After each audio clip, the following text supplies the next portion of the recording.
Αφού απορρίφθηκε από την ομάδα καλαθόσφαιρα στο σχολείο του, πήγε στο σπίτι του, κλείστηκε στο δωμάτιό του και άρχισε να κλαίει.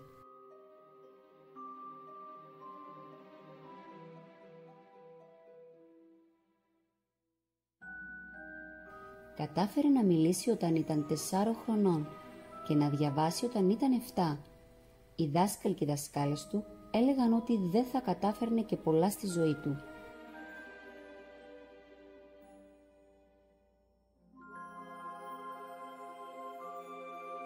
Απολύθηκε από την εφημερίδα όπου εργαζόταν με τη δικαιολογία ότι δεν είχε φαντασία και καλές ιδέες.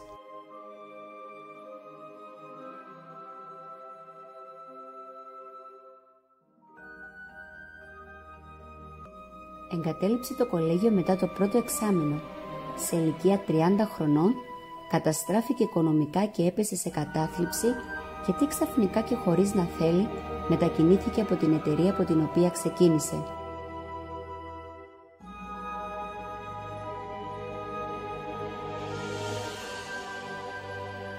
Μια δασκάλα του είπε ότι ήταν πολύ άμυαλος για να μάθει οτιδήποτε και ότι καλύτερα θα ήταν να ασχοληθεί με ένα τομέα που θα μπορούσε να πετύχει λόγω του καλού του χαρακτήρα.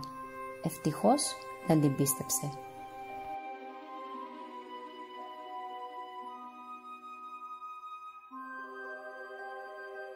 Η αραβωνιαστικιά του είχε πεθάνει, χρεοκόπησε, έπαθε νευρικό κλονισμό και απέτυχε 8 φορές στις αμερικανικές εκλογές.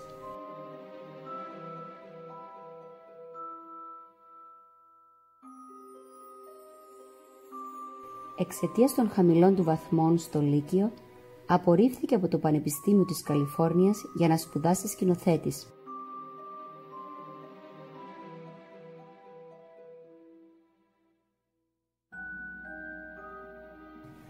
Το πρώτο της βιβλίο με τίτλο Harry Potter απορρίφθηκε 12 φορές. Άκουσε πολλές φορές από τους εκδότες «Συγγνώμη, αλλά αυτό δεν είναι καλό βιβλίο».